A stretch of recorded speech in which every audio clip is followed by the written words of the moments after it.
আসসালামু আলাইকুম রহমতুল্লাহি ওয়া বারাকাতুহু। আজকে আমরা সূরাতুজ জিলজালের তাফসীর শুনবো ইনশাআল্লাহ বিইذনিল্লাহ। খুব ছোট্ট সূরা, অনেকেরই মুখস্থ আছে এটা। এই সূরাগুলো আমাদের নিয়ম করে সময় করে মুখস্থ করা লাগে না, এগুলো এমনি মুখস্থ হয়ে যায় শুনতে শুনতে। সাধারণত এই ছোট ছোট সূরাগুলো দিয়েই আমাদের রেগুলার সালাহ যখন আমরা পড়ি, এগুলো দিয়ে ইমামতি করা উচিত। আল্লাহর হাবিব সাল্লাল্লাহু আলাইহি ওয়াসাল্লাম বিভিন্ন হাদিসে বলেছেন যে তোমরা যখন ইমামতি করবে তখন তোমার পেছনে যারা আছে তাদের দিকেও খেয়াল রাখবে। রাসূল সাল্লাল্লাহু আলাইহি ওয়াসাল্লাম অত্যন্ত বিবেকবোধ সম্পন্ন একজন ব্যক্তিত্ব ছিলেন। তিনি খেয়াল রাখতেন, যেটাকে আমরা কনসিডারেট বলি। আল্লাহর হাবিব সাল্লাল্লাহু আলাইহি ওয়াসাল্লাম খুব কনসিডারেট ছিলেন, কার কোথায় কি সমস্যা এটা খুব খেয়াল করতেন।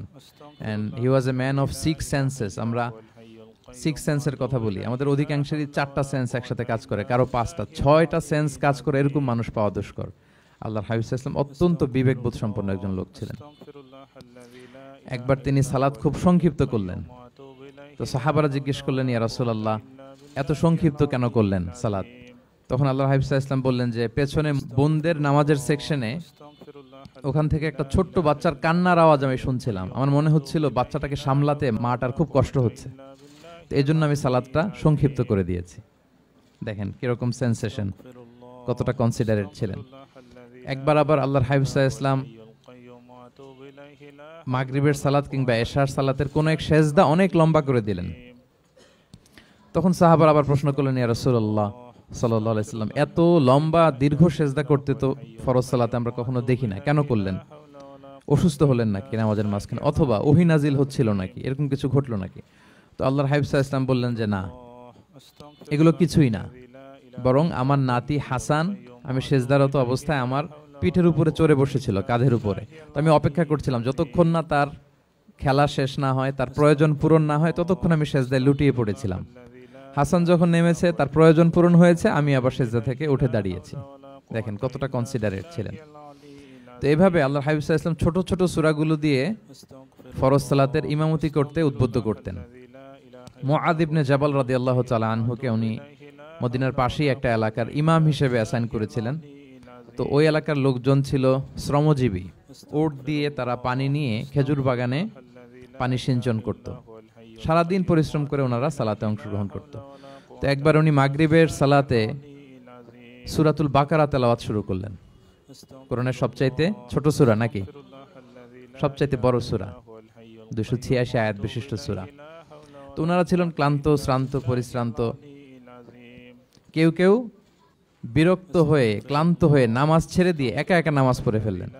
পরে আল্লাহর হাবিব সাল্লাল্লাহু আলাইহি ওয়াসাল্লামের কাছে যে তারা অভিযোগ করলেন যে, ইয়া রাসূলুল্লাহ, আপনি যে ইমাম পাঠিয়েছেন উনি তো এমন কাজ করেছে, সূরা বাকারা উনি ধরেছে মাগরিবের সালাতে। রাসূল সাল্লাল্লাহু আলাইহি ওয়াসাল্লাম খুবই ক্ষিপ্ত হলেন, রাগান্বিত হলেন এবং মুআয ইবনে জাবাল রাদিয়াল্লাহু তাআলা আনহুকে ডেকে পাঠালেন। ডেকে তিনি বললেন, আফাত্তানুন আনতা ইয়া মুআয। লিটারালি ফাত্তান শব্দটা ব্যবহার করেছেন যে, মুআয তুমি কি সমাজে ফিতনা ছড়াচ্ছ? তোমাকে পাঠালাম ইমাম হিসেবে, সেখানে তালিম দিবে, তারবিয়া দিবে, ঐক্য ধরে রাখবে, তুমি কি ফিতনা ছড়াচ্ছ সমাজে? তুমি কি ওয়াদ-দুহা ওয়াল-লাইলি ইযা সাজা এরকম সূরাগুলো পারো না? সাব্বিহ ইসমা রাব্বিকাল আ'লা এগুলো তোমার মুখস্থ নাই? ওয়াশ-শামসি ওয়া-দুহাহা এগুলো তোমার জানা নেই? তুমি এত লম্বা সূরা কেন ধরলে মাগরিবের সালাতে? তো তখন তিনি বললেন, যখন তুমি সালাতে ইমামতি করবে ফরজ সালাতে, তখন ছোট ছোট সূরা পড়বে, কেননা তোমার পেছনে অসুস্থ থাকতে পারে, তারপর বয়স্ক কোনো লোক থাকতে পারে, অথবা মুসাফির মসজিদের পাশ দিয়ে সফর করতেছিল, ভাবলো জামাত চলতেছে, জামাতটা ধরি, ঢুকেই যদি দেখে যে আপনি সূরা বাকারা তেলাওয়াত করতেছেন, তো তার জন্য তো কঠিন হয়ে যাবে কোপ আপ করা, কন্টিনিউ করা। তো এই জন্য ছোট ছোট সূরাগুলো আল্লাহর হাবিব সাল্লাল্লাহু আলাইহি ওয়াসাল্লাম পড়তে আমাদেরকে উৎসাহিত করেছেন ফরজ সালাতের, যখন আমরা ইমামতি করব। তো এইরকম একটি সূরা হচ্ছে সূরাতুজ জিলজাল, যেটা আমাদের প্রায় সকলেরই মুখস্থ। তো আমরা আসুন প্রথমে আমরা সরল বঙ্গানুবাদ শুনি এই সূরাটার, তারপর এই সূরা থেকে কিছু রিফ্লেকশন আমরা শেয়ার করার চেষ্টা করব ইনশাআল্লাহ বিইذনিল্লাহ। আমি শুরুতে সূরাটার সরল বঙ্গানুবাদ আপনাদের সাথে শেয়ার করছি। আউযু বিল্লাহি মিনাশ শাইতানির রাজীম। বিতাড়িত শয়তান থেকে মহান আল্লাহ তাআলার কাছে পানাহ চাচ্ছি। বিসমিল্লাহির রহমানির রহিম। পরম করুণাময় অসীম দয়ালু আল্লাহ তাআলার নামে শুরু করছি। ইযা জুলজিলাতিল আরদু জিলজালাহা, যখন পৃথিবীকে ভয়ঙ্করভাবে প্রকম্পিত করা হবে। ওয়া আখরাজাতিল আরদু আসকালাহা, আর পৃথিবী তার ভেতরে থাকা সব ভারী বস্তুগুলোকে উদ্গীরণ করে দিবে, বের করে দিবে। ওয়াকাল আল ইনসানু মা লাহা, আর মানুষ বলবে এই পৃথিবীর কি হলো। ইয়াউমা ইযিন তুহাদ্দিসু আখবারাহা, সেদিন পৃথিবী তার সব খবর বলে দিবে। বিআন্না রাব্বাকা আওহা লাহা, কারণ তার রবই তাকে এমনটি করতে আদেশ করেছেন বা প্রত্যাদেশ দিয়েছেন। ইয়াউমা ইযিন ইয়াসদুরুন নাসু আশতাতান লিয়ারাউ আ'মালাহুম, সেদিন মানুষগুলো দলে দলে বের হবে যাতে করে তাদের আমলনামা তাদের কাছে পেশ করা যায়। ফামান ইয়া'মাল মিসকালা যাররাতিন খায়রান ইয়ারা, যে ব্যক্তি অনুপরিমাণ ভালো কাজ করেছে সেটা সে দেখতে পাবে। ওমান ইয়া'মাল মিসকালা যাররাতিন শাররান ইয়ারা, আর যে ব্যক্তি অনুপরিমাণ মন্দ কাজ করেছে, কোনো খারাপ কাজ করেছে, সেটাও সেদিন দেখতে পাবে। সাদাকাল্লাহুল আযীম। এই হচ্ছে সূরাতুজ জিলজালের সংক্ষিপ্ত বঙ্গানুবাদ। এবার আসুন এই সূরা থেকে কিছু রিফ্লেকশন, কিছু তাফসীর আমরা শেয়ার করি। প্রিয় ভাইয়েরা, এই সূরাটা নাজিলের একটা প্রেক্ষাপট আছে। সাহাবাদের মধ্যে একটা ধারণা জন্মেছিল যে আমরা যদি খুব ছোট ছোট ভালো কাজ করি এইটা বোধহয় সওয়াব হবে না, বা মিজানের পাল্লা এটা তেমন একটা রেকগনাইজ করা হবে না। অথবা অনেক সাহাবাদের মধ্যে এরকম ধারণা ছিল যে আমরা খুব সামান্য সামান্য ছোট খারাপ কাজ করলে এটার হয়তো এরকম পাপ হবে না বা শাস্তি হবে না। তো ওনাদের মনে যখন এরকম একটা ধারণা তৈরি হলো, তখন আল্লাহ তাআলা এই সূরাটা নাজিল করেছেন। বিশেষ করে এই সূরার শেষের 2 আয়াত, যেখানে আল্লাহ তাআলা বলছেন ফামান ইয়া'মাল মিসকালা যাররাতিন খায়রান ইয়ারা, যে না, তোমরা ছোট্ট ভালো করলে সেটাও দেখতে পাবা সেদিন তোমাদের আমলনামাতে। ওমান ইয়া'মাল মিসকালা যাররাতিন শাররান ইয়ারা, এবং ছোট্ট খারাপ কাজ করলে সেটাও তোমরা তোমাদের আমলনামায় দেখতে পাবে।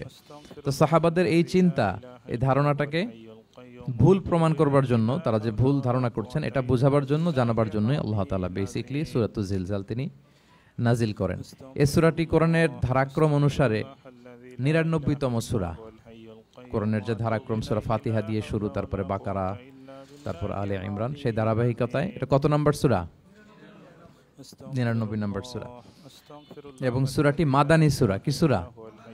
আমরা জানি কোরআনের সূরাগুলো 2 ভাগে বিভক্ত, কোনটা মক্কায়, কোনটা মদিনায় নাজিল হয়েছে। যেটা মক্কায় নাজিল হয়েছে সেটা মাক্কি, যেটা মদিনায় নাজিল হয়েছে সেটা মাদানী। তো জিলজাল হচ্ছে মাদানী সূরা। এই সূরার আয়াত সংখ্যা হচ্ছে 8। আয়াত সংখ্যা কত? 8। আল্লাহর হাবিব সাল্লাল্লাহু আলাইহি ওয়াসাল্লাম সূরাটাকে একটা কম্প্রিহেন্সিভ সূরা বলেছেন। জামে মানে সূরা, খুবই কম্প্রিহেন্সিভ। কম্প্রিহেন্সিভ মানে হচ্ছে ভেরি প্রিসাইজ ইন ওয়ার্ডিং, শব্দ কম, কথা কম, কিন্তু এটার আবেদন, এটার এক্সপ্লেনেশন অনেক বেশি। এরকম একটি সূরা, ছোট্ট অল্প কয়েকটি আয়াত দিয়ে সূরাটা আল্লাহ তাআলা নাজিল করেছেন, কিন্তু এটার আবেদন অনেক বেশি। এক বয়স্ক সাহাবী এসে আল্লাহর হাবিব সাল্লাল্লাহু আলাইহি ওয়াসাল্লামকে বলল, ইয়া রাসূলুল্লাহ, আপনি আমাকে কোরআনের একটা সূরা শিক্ষা দেন, কোন সূরা পড়বো? তো আল্লাহর হাবিব সাল্লাল্লাহু আলাইহি ওয়াসাল্লাম বললেন, যাওয়াতুর র, মানে আলিফ লাম র দিয়ে যে সূরাগুলো আছে এগুলো পড়ো। তো এই সাহাবী বলল, ইয়া রাসূলুল্লাহ, আমার বয়স বেশি, আমার জিহ্বা ভারী হয়ে গেছে, আমি এত বড় সূরা পারবো না, অন্য কিছু বলেন। তো আল্লাহর হাবিব সাল্লাল্লাহু আলাইহি ওয়াসাল্লাম বললেন, তাহলে যাওয়াতু হামিম, হামিম দিয়ে যে সূরাগুলো শুরু হয়েছে কোরআনে সেগুলো পড়ো। বলতেছে, ইয়া রাসূলুল্লাহ, এটাও পারবো না, আরো সহজ করে দেন। তো তখন আল্লাহর হাবিব সাল্লাল্লাহু আলাইহি ওয়াসাল্লাম বললেন, তাহলে আল মুসাব্বিহাত, মানে সাব্বাহা ইউসাব্বিহু দিয়ে যে সূরাগুলো শুরু হয়েছে তুমি এগুলো পড়ো। ওই সাহাবী বলে, এটাও কঠিন হয়ে যায় আমার জন্য। তখন আল্লাহর হাবিব সাল্লাল্লাহু আলাইহি ওয়াসাল্লাম বললেন যে, তাহলে কি চাও? বলতেছে, আমাকে একটা জামে মানে সূরা শিক্ষা দেন, মানে এমন একটা কম্প্রিহেন্সিভ সূরা শিক্ষা দেন যে এটা শিখলে আমার হেদায়েতের জন্য যথেষ্ট হয়ে যাবে। তখন আল্লাহর হাবিব সাল্লাল্লাহু আলাইহি ওয়াসাল্লাম বললেন, তাহলে তুমি পড়ো ইযা যুলজিলাতিল আরদু জিলজালাহা ওয়া আখরাজাতিল আরদু আথকালাহা ওয়া ক্বালাল ইনসানু মা লাহা। তুমি সূরাতুল জিলজাল তেলাওয়াত করো। তখন থেকেই সাহাবী এই সূরাতুল জিলজাল তেলাওয়াত আরম্ভ করলেন। উনি বললেন যে আমি আর বেশি কিছু পড়ব, শুধু এটাই পড়ব। সাহাবাদের মধ্যে অনেকের এরকম খুব সহজ সরল মানসিকতা ছিল। তো উনি বললেন যে এটাই পড়ব। তো রাসূল সাল্লাল্লাহু আলাইহি ওয়াসাল্লাম বললেন যে কোন সফল ব্যক্তিকে যদি কেউ দেখতে চায় তাহলে এর দিকে তাকাও, দেখো কত সহজ সরল, কত চমৎকার ভাবে সে এই বার্তাটা গ্রহণ করেছে যে আমি জীবনে শুধু এটাই পড়ব। তো সূরাতুল জিলজাল হচ্ছে একটা কম্প্রিহেন্সিভ সূরা, সূরাতুন জামিআ। এটা হচ্ছে সূরার একটা ফজিলত, এটা আমরা জানলাম। আবার আল্লাহর হাবিব সাল্লাল্লাহু আলাইহি ওয়াসাল্লাম এই সূরাকে কোরআনের অর্ধেক বলেছেন। আল্লাহর হাবিব সাল্লাল্লাহু আলাইহি ওয়াসাল্লাম ইরশাদ করেছেন, ইযা যুলজিলাতিল আরদু তা'দিলু নিসফাল কুরআন। সূরাতুল জিলজাল এটা কোরআনের অর্ধেক, কোরআনের অর্ধেক। আপনারা এরকম শুনেছেন যে সূরা ফাতিহাকে বলা হয় কোরআনের অর্ধেক, তারপর সূরাতুল ইখলাসকে বলা হয় সুলুসুল কোরআন, কোরআনের 1/3। তো এটার অর্ধেক বলার কারণ হচ্ছে কোরআনে অর্ধেক বলা হয়েছে দুনিয়ার কথা, অর্ধেক বলা হয়েছে আখিরাতের কথা, পরজগতের কথা, লাইফ আফটার ডেথের কথা। তো যেহেতু এই সূরাটা আখিরাতকে কভার করে, তাই সেজন্য কেমন যেন এই সূরাটা পুরো কোরআনের অর্ধেক। আল্লাহ তাআলা আমাদেরকে, আমরা যখন আল্লাহর কাছে কল্যাণ কামনা করি, আল্লাহ বলেছেন এইভাবে বলো, রব্বানা আতিনা ফিদ দুনিয়া হাসানা ওয়া ফিল আখিরাতি হাসানা ওয়া কিনা আযাবান্নার। হে আল্লাহ, আপনি দুনিয়ার কল্যাণ আমাদেরকে দান করেন, পরজগতের কল্যাণ দান করেন, আমাদেরকে আগুনের শাস্তি থেকে রক্ষা করেন। তাহলে দুনিয়া আখিরাত দুইটার কম্বিনেশনে। সো সূরা জিলজাল যেহেতু আখিরাতকে কভার করে, তাহলে এটা কোরআনের অর্ধেক। এটা কি কোরআনের অর্ধেক? তা'দিলু নিসফাল কোরআন। সূরাতুজ জিলজাল তা'দিলু নিসফাল কোরআন, এটা কোরআনের অর্ধেক। তাহলে দুইটা আমরা ফজিলত বা ভার্চু জানতে পারলাম এই সূরার। এক নাম্বার হচ্ছে এটা একটা কম্প্রিহেনসিভ সূরা, কম্প্রিহেনসিভ সূরা। দুই নাম্বার জানতে পারলাম এটা কোরআনের অর্ধেক, নিসফুল কোরআন। আচ্ছা, এবার আমরা সূরার তাফসিরে চলে যাই। আল্লাহ তাআলা ইরশাদ করছেন, ইযা যুলজিলাতিল আরদু জিলজালাহা, যখন এই পৃথিবীটাকে প্রকম্পিত করা হবে। প্রিয় ভাইরা, বেসিক্যালি এই 8 আয়াত বিশিষ্ট সূরাটার মধ্যে আমরা দুইটা ভাগ করতে পারি। প্রথম 5 আয়াতে আল্লাহ তাআলা কিয়ামতের বিভীষিকাময় পরিস্থিতির একটা চিত্রায়ন এখানে এনেছেন, পিকচারাইজ করেছেন যে কিয়ামতের যে সময়টা হবে এটা কেমন হবে, এটা আল্লাহ তাআলা চিত্রায়িত করেছেন। সূরাকে মনোযোগ দিয়ে যদি আপনি পড়েন, অনুধাবন করেন, মনে হবে যে কিয়ামতের চিত্রটা আপনার চোখের সামনে ভেসে উঠেছে। তো 8 আয়াত বিশিষ্ট এই সূরার প্রথম 5 আয়াতে আল্লাহ তাআলা তিনি কিয়ামতের বিভীষিকাময় পরিস্থিতির একটা বর্ণনা হাজির করেছেন। এরপর শেষের 3 আয়াতে কেমন করে আমাদের আমলনামা পেশ করা হবে, আমরা যা করি ভালো কিংবা মন্দ, এটাকে লিখে রাখা হয়, এটাকে রেকর্ড করে রাখা হয়। ওই আমলনামাটা আবার একদিন আমাদের হাতে পেশ করা হবে। ওই সময়টা কেমন হবে, ওই দৃশ্যটা কেমন হবে, এটা আল্লাহ তাআলা বলেছেন। আই রিপিট, আমি আবারও বলি, সূরার আয়াত সংখ্যা কত? 8।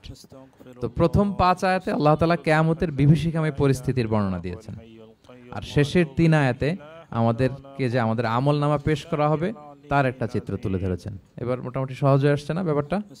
আচ্ছা, তো প্রথম 5 আয়াতে আল্লাহ তাআলা কিয়ামতের চিত্রায়িত কিভাবে কেমন করে করলেন, চিত্র হাজির করলেন। আল্লাহ বললেন যে ইযা যুলজিলাতিল আরদু জিলজালাহা, যখন পৃথিবীকে ভয়ঙ্কর ভাবে প্রকম্পিত করা হবে, পুরো পৃথিবীটাকে একটা ঝাঁকুনি দেয়া হবে। এই সূরার নামই হচ্ছে ঝাঁকুনি দেওয়ার সূরা, ঝাঁকুনি। জিলজাল মানে হচ্ছে শেকিং, আর্থকোয়েক, ভূমিকম্প, ভূকম্পন। ভূমিকম্পের সাথে পরিচিত না সবাই? এক্সপেরিয়েন্স হয়েছে কারো ভূমিকম্প? নাকি ঘুমায় থাকার সময় হয়? সব সময় হয়েছে? হ্যাঁ, মাঝে মাঝে আমরা এক্সপেরিয়েন্স করি আর্থকোয়েক, ভূকম্পন, পৃথিবী কেঁপে ওঠে। এটা একটা ন্যাচারাল ফেনোমেনা। পৃথিবীর মাটির নিচে অনেক কিছু থাকে, এগুলো নড়ে চড়ে উঠলে পৃথিবীটাও কেঁপে ওঠে। নানা কারণে ভূকম্পনটা হয়। পৃথিবীর ভেতরে অনেকগুলো শিলার স্তর আছে। আমরা যেরকম মাটি দেখি, পুরো পৃথিবীটা জুড়েই কিন্তু এরকম মাটি নয়, অনেক শিলা আছে, রূপান্তরিত শিলা, পাললিক শিলা, আগ্নেয়গিরির শিলা। এই শিলাগুলোর মধ্যে ডিসপ্লেস হলে পৃথিবী কেঁপে ওঠে। আবার পৃথিবীর ভেতরে আগুন আছে, গ্যাস আছে, এই গ্যাসগুলো যখন মুভ করে তখন পৃথিবীর উপরে কেঁপে ওঠে। একটাকে হাইপোসেন্টার বলে, আরেকটাকে ইপোসেন্টার বলে। হাইপোসেন্টার মানে পৃথিবীর ভেতরের অংশটাকে বলে হাইপোসেন্টার, আর ভূপৃষ্ঠের এটাকে বলে ইপোসেন্টার। ওই হাইপোসেন্টারে যদি কোনো ঝড় হয়, উপরে এই প্রকম্পিত হয়। এটাকে আমরা ভূকম্পন বা ভূমিকম্প হিসেবে দেখি পৃথিবীতে। তো এই পৃথিবীতে অনেক বড় বড় ভূমিকম্প আমরা দেখেছি। জাপানে আমার গত বছর একটা সফর ছিল জাপানে, তো সকাল বিকেল ভূমিকম্প হয়। এখানে তো আমরা 6 মাস 1 বছর ভূমিকম্প দেখি, ওখানে সকালে বিকেলে একটু একটু করে কাঁপতেছে।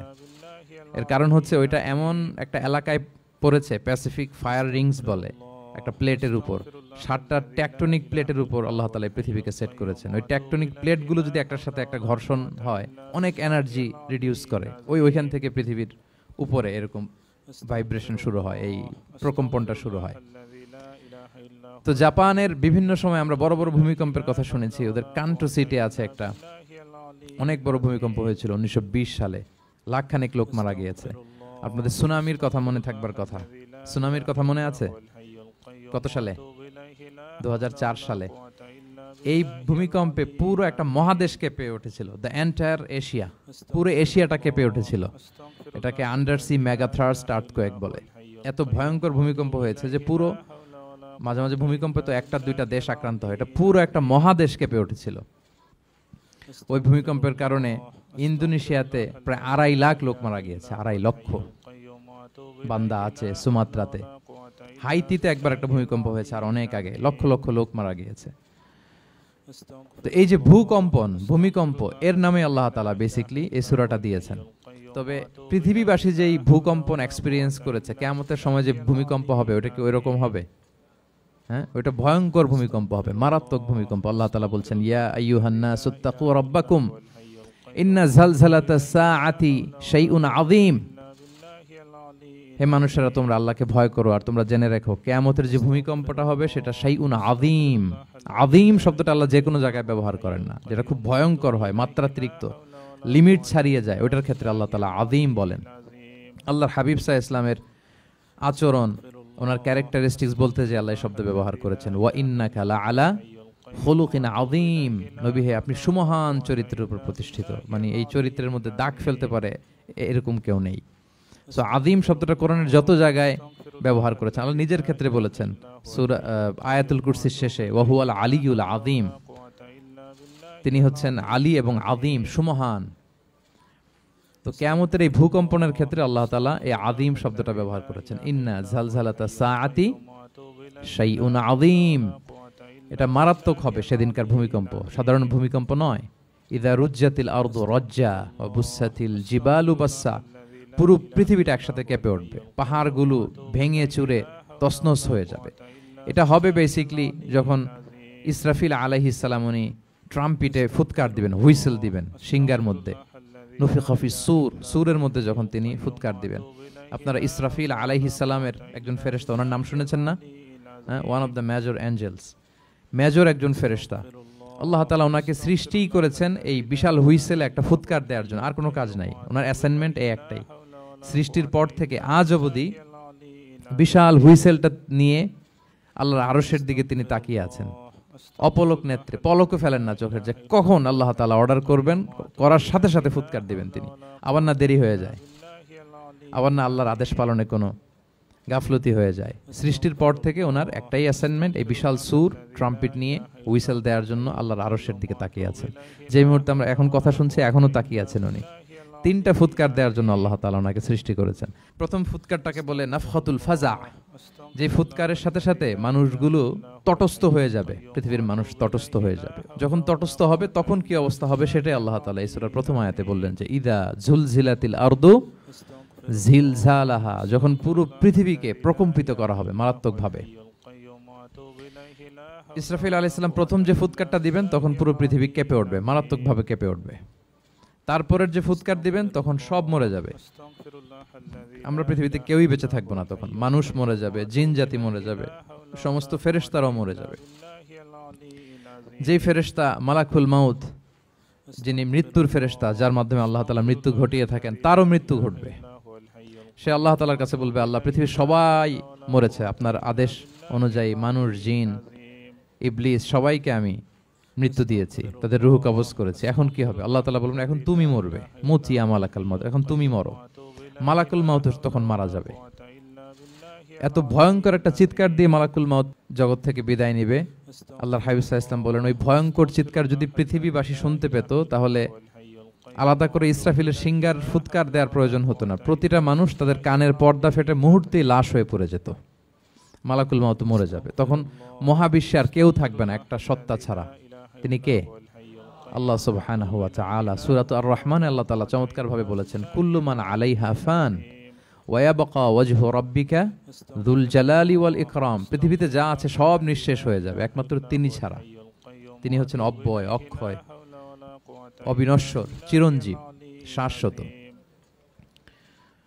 এরপর কেউ যখন থাকবে না, আল্লাহ তাআলা ইসরাফিল আলাইহিস সালামকে আবার জীবিত করবেন, তখন তিনি সর্বশেষ হুইসেলটা দিবেন, আবার জীবিত হয়ে তিনি লাস্ট 3 নাম্বার হুইসেলটা দিবেন।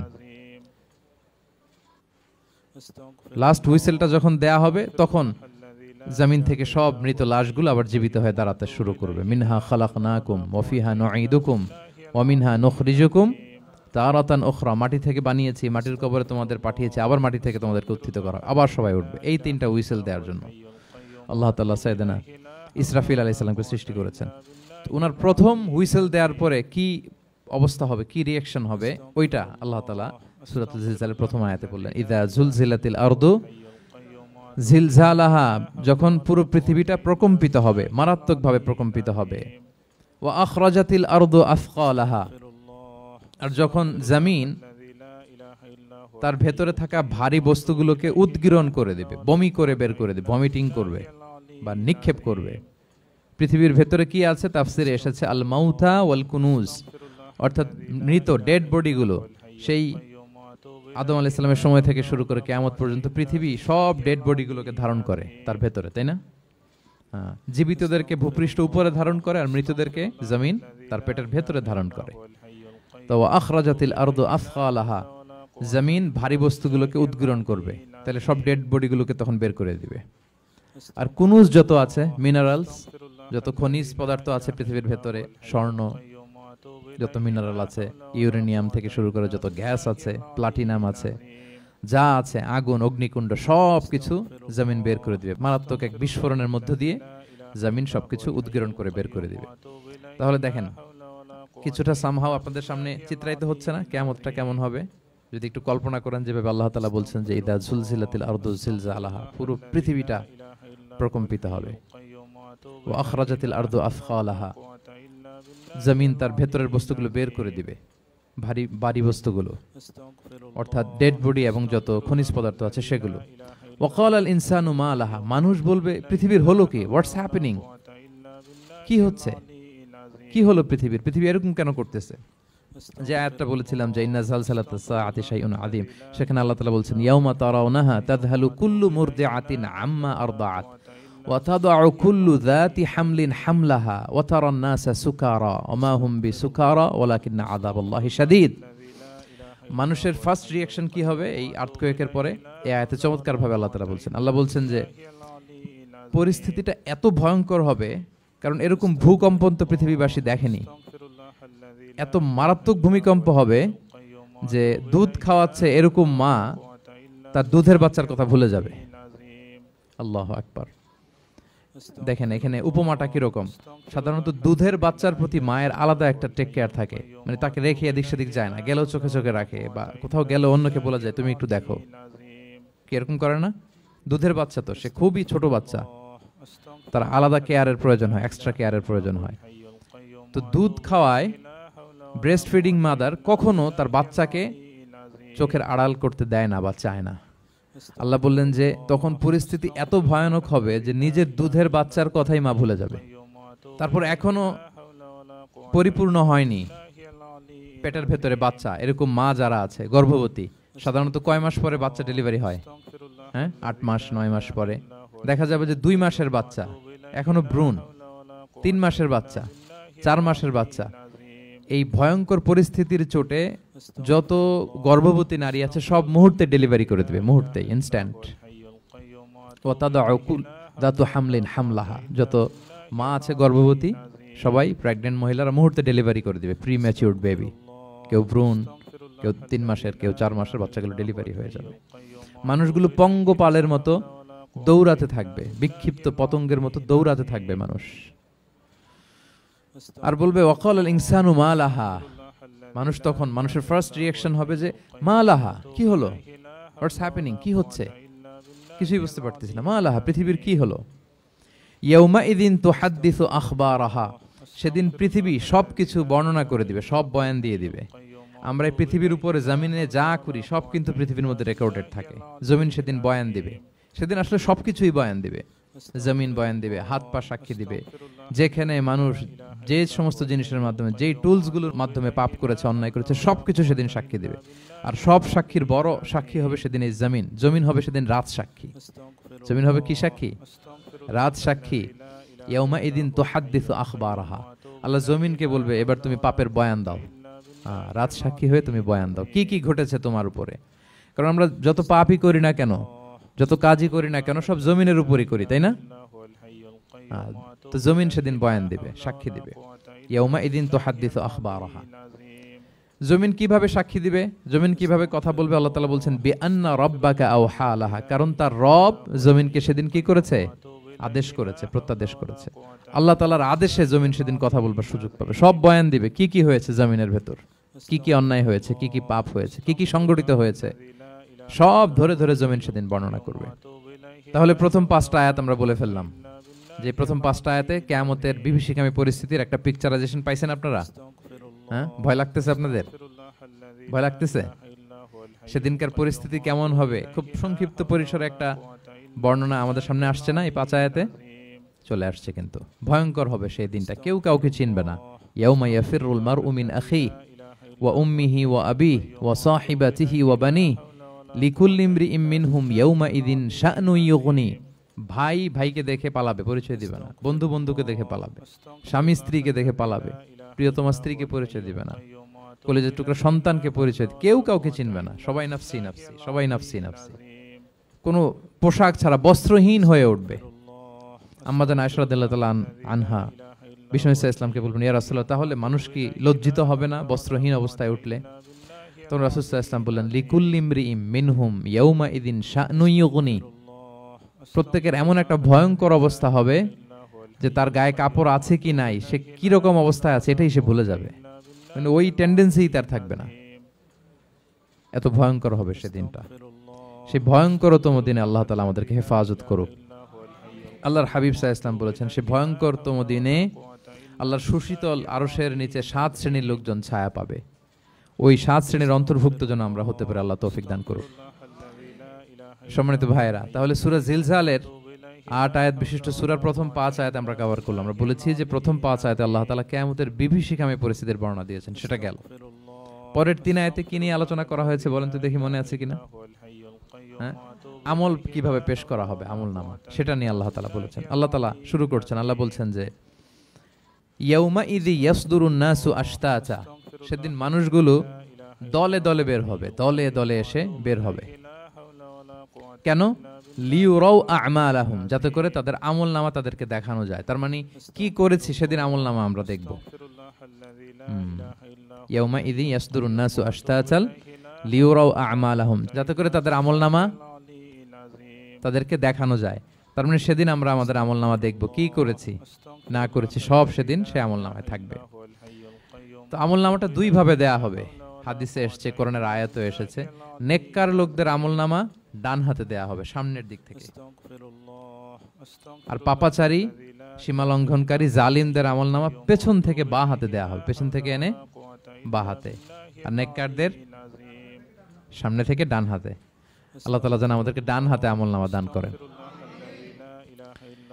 এই কথাটা আল্লাহ চমৎকার ভাবে বলছেন, ফাআম্মা মান উতিয়া কিতাবাহু বিয়ামিনিহি ফাসাউফা ইউহাসাবু হিসাবান ইয়াসিরা।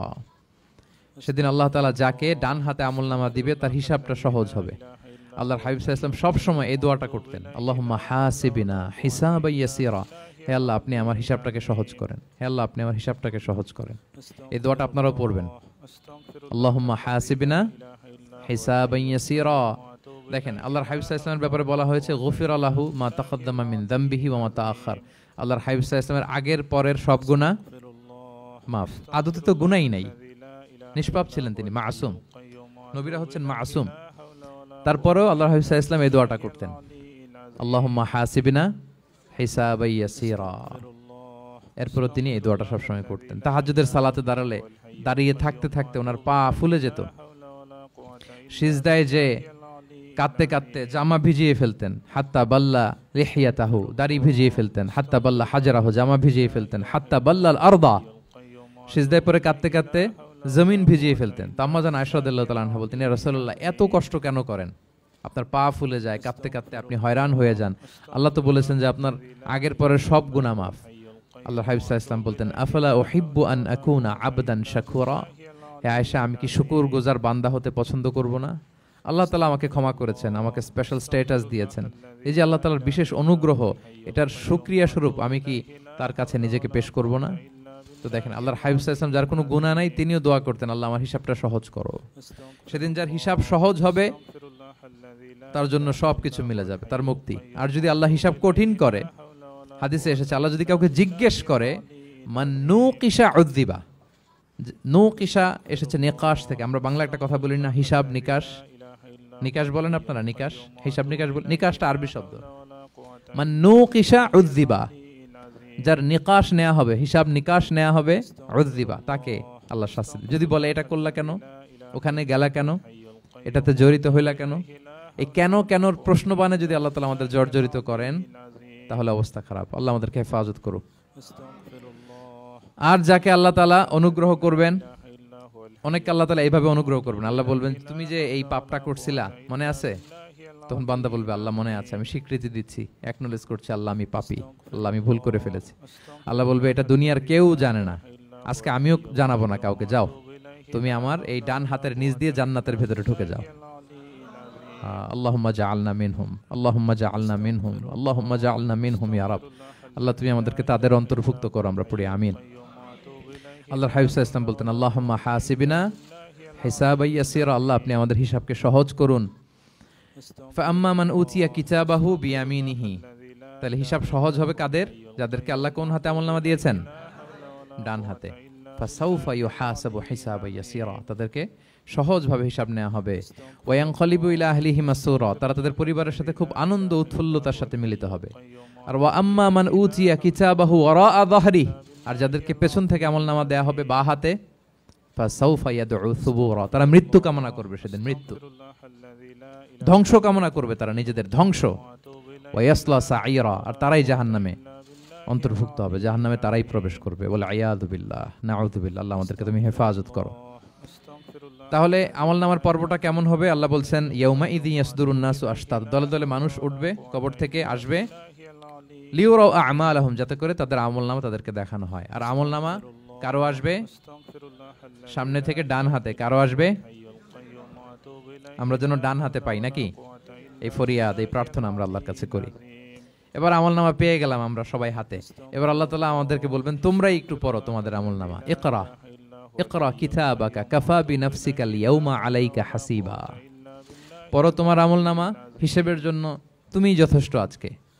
ধরেন আজকে আপনার গণিত পরীক্ষা গেছে, ধরেন অঙ্ক পরীক্ষার পরে যার খুব কনফিডেন্স ভালো, ভালো গণিত জানে, সে আসলে আগে থেকেই জানে যে আমি 100তে 100, তার একটা নিজের হিসেব নিকেশ আছে না নাকি? আর ধরেন যে যার গণিত মিলে নাই, পরীক্ষা ভালো হয় নাই, যে হচ্ছে খুব খারাপ ছাত্র, একেবারে লাড্ডু গুড্ডু মেরে আসছে, ও নিজেও জানে এটার ফল প্রকাশের জন্য এত ওয়েট করা লাগে না, তার একটা হিসাব নিকেশ আগে থেকে জানা আছে যে আমার দিয়ে তো কিছু হবে না, আমার অন্য চিন্তা করতে হবে। ফলাফল রেজাল্ট আসে নাই, কিন্তু সে নিজেও জানে যে সে ডবল জিরো পাবে। আর যে গণিতে খুব ভালো, হ্যাঁ সব তার গণিত মিলে গেছে, রেজাল্টের আগে থেকেই সে জানে যে আমার 100 থেকে 100 কেউ এটা থামাতে পারবে না। তো আমরা আসলে কে কি করেছি, আমাদের কি আমলনামা, সেদিন তো আমরা পাবো, কিন্তু তার আগে আমাদের নিজেদেরও একটা বন্দোবস্ত, হিসেব নিকেশ, বোঝাপড়া আছে না নাই বলেন? আমরা জানি আমরা কে কি করেছি, কে কি করেছি আমরা জানি। আল্লাহ নিজেদেরকে তখন দায়িত্ব দিয়ে বলবেন ইকরা কিতাবাকা কাফা বিনাফসিকা আল-ইয়াউমা আলাইকা হাসিবা, পড়ো তোমার আমলনামা, ইকরা, পড়ো পড়ো, এবার তুমি মার্কিং করো, তোমাকে আমি মার্কিং করার আগে তুমি একটু করো, দেখি তুমি কি করেছো, তুমি একটু মার্কিং করো। তো আমলনামা পাওয়ার পরে আমাদের যে প্রতিক্রিয়া হবে সেটা আল্লাহ কোরআনে তুলে ধরেছেন। আল্লাহ তাআলা বলছেন যে মানুষ বলবে মালি হাযাল কিতাবি লা ইউগাদিরু সগীরাতান ওয়ালা কাবীরাতান ইল্লা আহসাহা, এটা কেমন আমলনামা, ছোট বড় কোনো কিছু মিসিং হয় না এখানে। আল্লাহু আকবার, কিছু মিস হয় নাই। অনেক কিছু আপনারও মনে নাই, কিন্তু দেখার পরে মনে হবে। ধরেন ঠিক এই মুহূর্তে গত বছর রমাদানের এই দিনে আমরা কোথায় ইফতারি করছিলাম, হুট করে জিজ্ঞেস করলে আমি বলতে পারবো? বলতে পারবেন আপনি? কিন্তু হিসাব কেউ মিলাই দিলে তখন মনে করবে ও তাই তো, আমি তো ওই সময় এটা করছি, ওই সময় তো এখানে ছিল। আমলনামা দেখে মানুষের ফার্স্ট রিঅ্যাকশন হবে মালি হাযাল কিতাবি লা ইউগাদিরু সগীরাতান ওয়ালা কাবীরাতান ইল্লা, এটা কেমন আমলনামা, সব মিলে যাচ্ছে, তাই তো, এমনটাই তো করেছি আমি।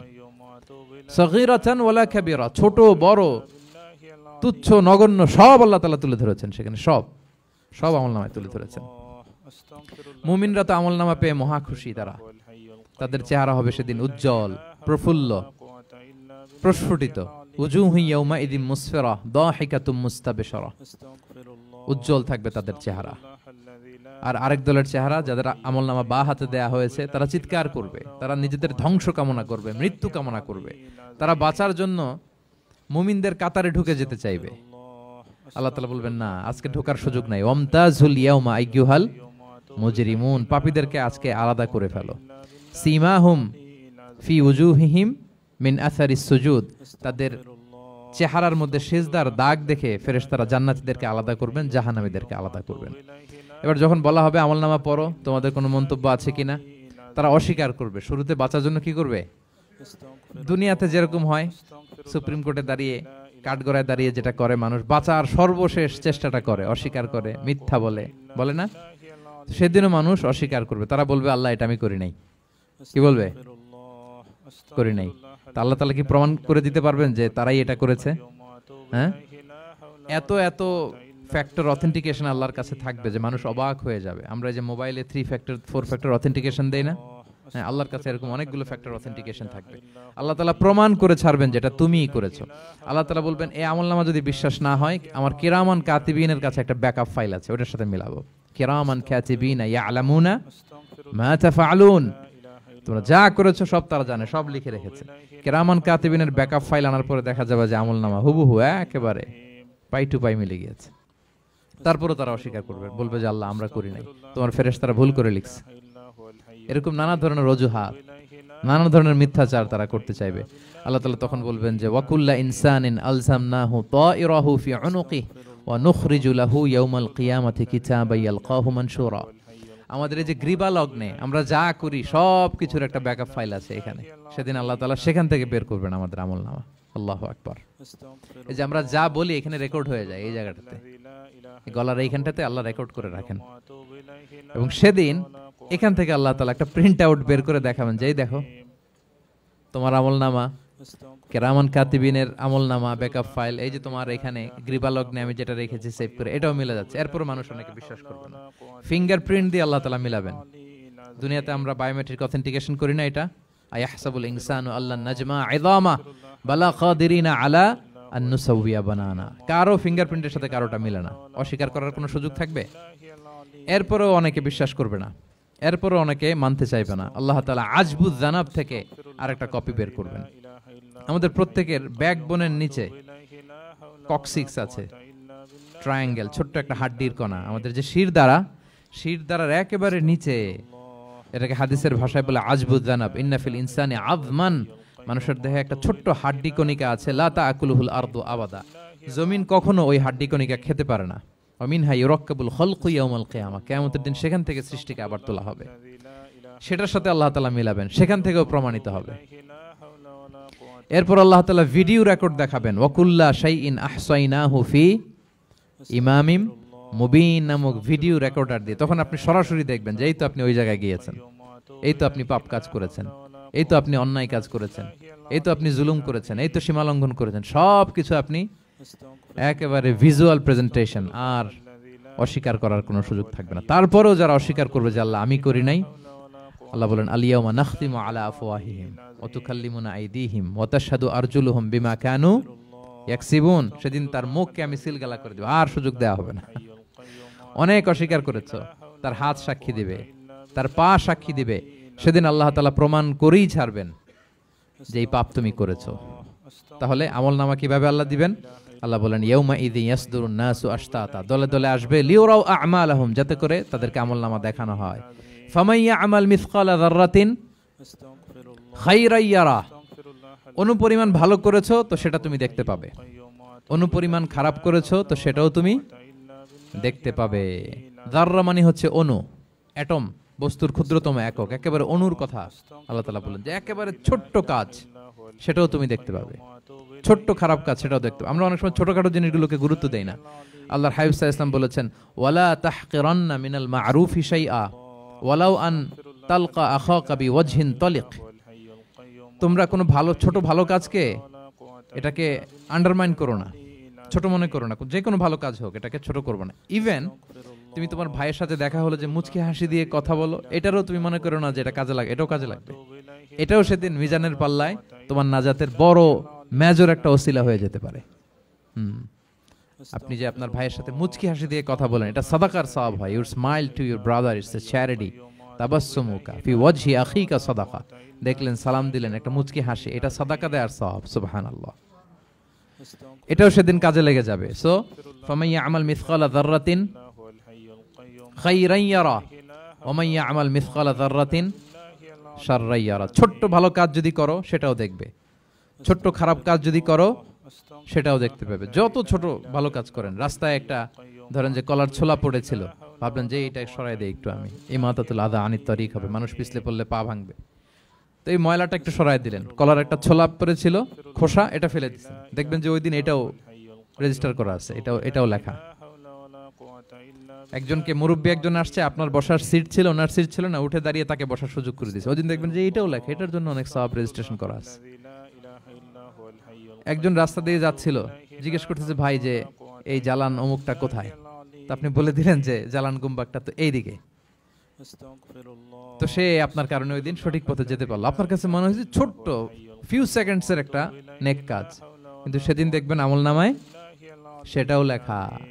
আবার এরকম ছোট্ট ফামাইয়া আমাল মিসকালা যাররাতিন শার, ছোট্ট আপনি একটা গালি দিয়েছেন কাউকে, কারোর ব্যাপারে, এর ব্যাপারে ওর কাছে যে কান ভারী করছেন, ফেসবুকে একটা বাজে কমেন্ট করে দিয়েছেন, দেখার কেউ নাই, ধরার কেউ নাই, দিলাম একটা গালি, হ্যাঁ দেখবেন যে ওই দিন সব একেবারে ক্ষুদ্র থেকে ক্ষুদ্রতর অনুপরিমাণ খারাপ কাজ, ভালো কাজ সব সেদিন আমলনামায় তুলে রাখবে কে? আল্লাহ সুবহানাহু ওয়া তাআলা, তিনি সেদিন আমলনামায় সব তুলে রাখবেন। সো আমরা কোনো ভালো কাজকে যেন তুচ্ছ মনে না করি, কোনো খারাপ কাজের সাথে যেন জড়িত না হয়, যত ছোট হোক। শয়তানের ওয়াসওয়াসায়, প্রবৃত্তির ধোকায় পড়ে, নফসের ধোকায় পড়ে কখনোই যেন পাপের কাজে আমরা পা না বাড়াই, এবং প্রত্যেকটা পাপকেই যেন আমরা ভয়ঙ্কর মনে করি যে না, এটা আমার জন্য কাল হয়ে দাঁড়াতে পারে। আর প্রতিটা ভালো কাজ করার ক্ষেত্রে যেন আমরা প্রতিযোগিতা করি, আর এই মাইন্ডসেট যেন থাকে যে না, এটা আমাকে বাঁচাতে পারে সেদিন। কি বলেন, ঠিক কিনা?